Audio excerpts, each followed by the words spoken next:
Olá, história da literatura pretensiosa, hoje com o clássico dos clássicos, ele, O Banquete, Platão, escrito lá por 385 mais ou menos antes de Cristo, século IV, é o filósofo mais famoso conhecido como discípulo de Sócrates, Sócrates que está presente nessa história toda repleta de diálogos, um texto curto. Uma característica de Platão é esse uso do discurso direto.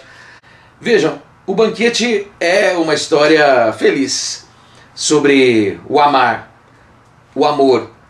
Ele existe? O que é? De onde veio? Para que serve? Onde mora? Como se reproduz? Vamos falar sobre esse texto agora. Funciona assim: Agatão ganhou um concurso de tragédias. 2, 3 dias depois vai fazer um jantar para comemorar o feito. Aristodemo encontra Sócrates um pouco antes do jantar começar. A caminho da casa de Agatão está Sócrates com sandálias, banhado, bem vestido. Aristodemo pergunta, questiona: onde vai assim tão bonito? E Sócrates responde: eu estou bonito para ir à casa de alguém muito bonito, que é Agatão. Sócrates, inclusive, que convida Aristodemo por sua própria conta para fazer parte desse banquete.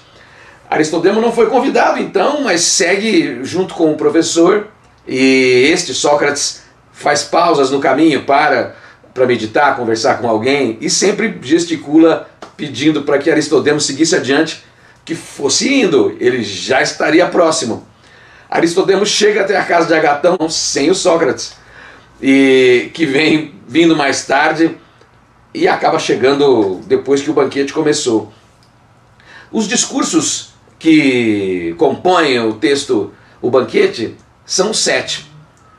Fedro, Agatão, Pausânias, Erixímaco, Sócrates, Aristófanes e Alcibíades. São essas figuras que vão falar sobre esse tema, o amor. Como se dá?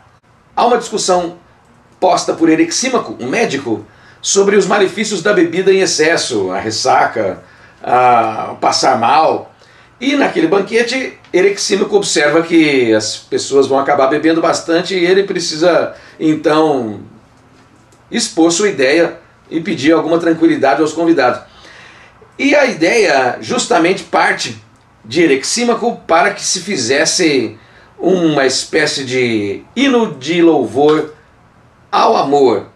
É dito que ninguém havia feito um hino, um texto, um poema, nada a respeito do amor. Então vai ser iniciado o processo nessa história.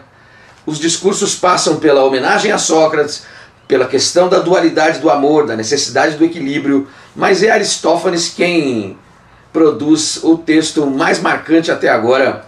É mais ou menos assim: existia, depois do caos, depois da criação da Terra, existiam 3 gêneros dentro da vida humana comum: o masculino, o feminino e o andrógeno. Essas figuras se rebelam contra Zeus e querem fazer uma escada, chegar até o Olimpo. Vai vendo. Zeus então acaba pedindo ajuda a Apolo e eles vão enfraquecer essas figuras. Vão cortá-los como se corta um peixe. Vão fatiar essas figuras pela metade, longitudinalmente. Mas como eram essas figuras? Eram homens, figuras com 2 cabeças, 8 membros. Mulheres, 2 cabeças, 8 membros. E o andrógeno, homem-mulher, 2 cabeças, 8 membros. A descrição dessas figuras é bem interessante, porque a ideia é enfraquecer, separá-los, para que eles não buscassem de novo aquela energia para poder chegar até o Olimpo. Veja que interessante. Então, o que se buscou durante a existência do ser humano, segundo o discurso de Aristófanes, é uma tentativa dessas metades, dessas partes, encontrarem-se novamente. E, ocupando o mesmo lugar no espaço, numa relação sensual, é possível, então, recuperar, por alguns segundos, o estado anterior de semidivindade, ou o estado anterior superior àquele momento que agora estão divididos. Pois é, dessa forma divididos, os homens, mulheres e os andrógenos vão procurar reativar aquela forma antiga mais poderosa. E isso é interessante porque é previsto, por conta desses 3 elementos, que mulheres voltassem a se interessar por figuras femininas e que homens também se interessassem por figuras masculinas.